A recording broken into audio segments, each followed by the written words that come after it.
Assalamualaikum dan salam sejahtera. Okey, kita teruskan sesi PTPR kita pada minggu ini dan kita telah pun sampai kepada subtopik yang terakhir dalam bab 5 iaitu konfrontasi dan usaha menanganinya. Okey, jika anda masih ingat dalam pembelajaran kita pada minggu lepas berkaitan dengan reaksi negara luar terhadap rancangan pembentukan Malaysia, Indonesia tersenarai dalam salah satu negara jiran yang memberikan reaksi. Dan reaksi Indonesia pada peringkat awalnya adalah tidak menentang pembentukan Malaysia. Walau bagaimanapun, penentangan mula muncul selepas pemberontakan Brunei pada 7 Disember 1962 apabila Tengku Abdul Rahman Putera Al-Haj telah membuat kenyataan bahawa Indonesia terlibat membantu pemberontakan. Disebabkan itu, Partai Komunis Indonesia telah menggunakan kesempatan ini untuk menyelar rancangan pembentukan Malaysia sebagai penerusan dasar neokolonisme yang dirancang oleh kerajaan British. Dalam konfrontasi peristiwa penentangan pada 20 Januari 1963, Dr. Subandrio iaitu Menteri Luar Indonesia telah mengumumkan dasar konfrontasi terhadap Malaysia dengan alasan mengancam kedudukan Indonesia. Jika anda lihat dalam gambar-gambar ini, dipaparkan bagaimana hubungan yang berlaku di antara Indonesia dan Malaysia. Dan jika dilihat di sebelah kanan sekali, peristiwa penentangan yang berlaku pada 20 Januari 1963, Indonesia telah melancarkan dasar konfrontasi terhadap Tanah Melayu iaitu Ganyang Malaysia. Dan pada 16 Januari 1963 hinggalah 27 Mac 1963, tentera Indonesia telah melancarkan serangan gerila di Sarawak dan pada Ogos hinggalah Disember 1964, pendaratan gerila di Johor. Okey, ini adalah kronologi. Tindakan ketenteraan terawal berlaku apabila pendaratan tentera dan separa tentera Indonesia di Terpedu Sarawak pada 12 April 1963.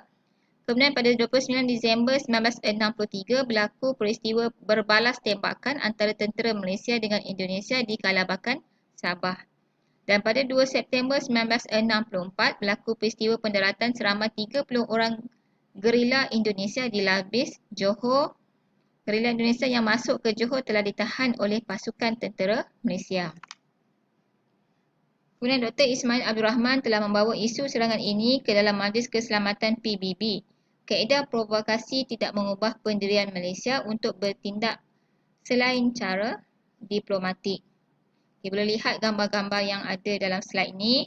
Gambar yang di atas sekali bagaimana anggota Keselamatan Malaysia bersama-sama Komando Marine British meronda di sepanjang sungai di Serudung, Sabah semasa konfrontasi. Gambar yang kedua tu adalah gambar Tun Abdul Razak Hussein yang sedang memberikan taklimat kepada penduduk di Sabak berenam Selangor.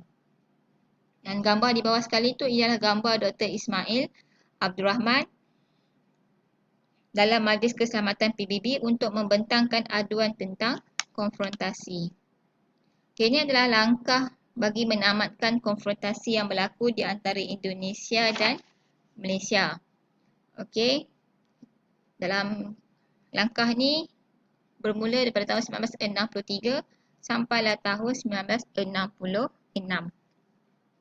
Okey, antara usaha awalnya ialah UTAN iaitu Setiausaha Agung PBB telah mengutuskan wakilnya CZ Naramsihan pada bulan Februari 1963 untuk berunding dengan pemimpin kerajaan Indonesia dan Persekutuan Tanah Melayu.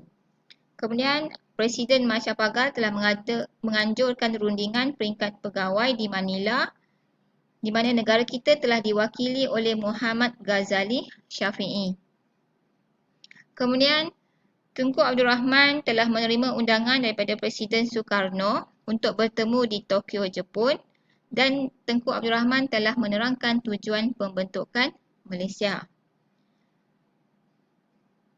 Kemudian Tun Abdul Razak Hussein telah menghadiri mesyuarat peringkat Menteri Luar di Manila pada 7 Jun hingga 11 Jun 1963 bagi mencari penyelesaian konfrontasi.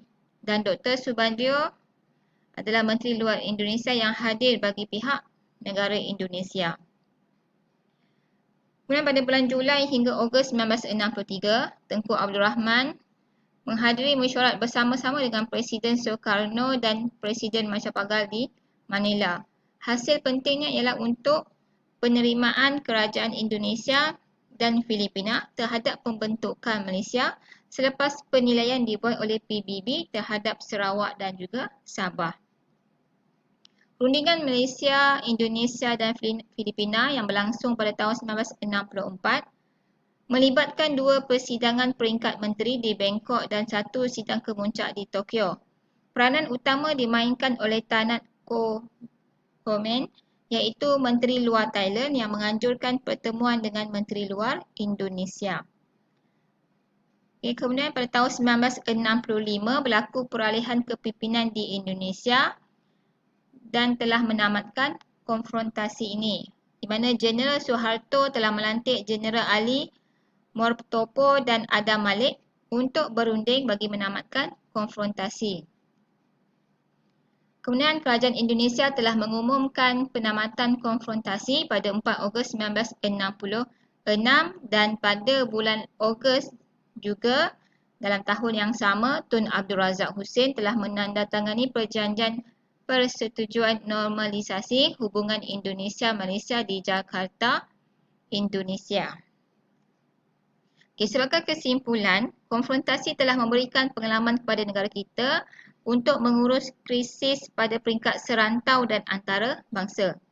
Komitmen tinggi yang diberikan oleh pemimpin dan juga pegawai kerajaan berjaya mengelakkan masalah ini menjadi konflik yang lebih besar. Sebagai pengajarannya, rakyat perlulah bersatu padu untuk memastikan kestabilan negara dan mengelakkan ancaman luar. Pembentukan Malaysia merupakan usaha menggabungkan Persekutuan Tanah Melayu, Sarawak, Sabah dan Singapura dalam Persekutuan Malaysia. Dan usaha pembentukan Malaysia menghadapi cabaran terbesar untuk mendapatkan sokongan dan kerjasama dari semua rakyat.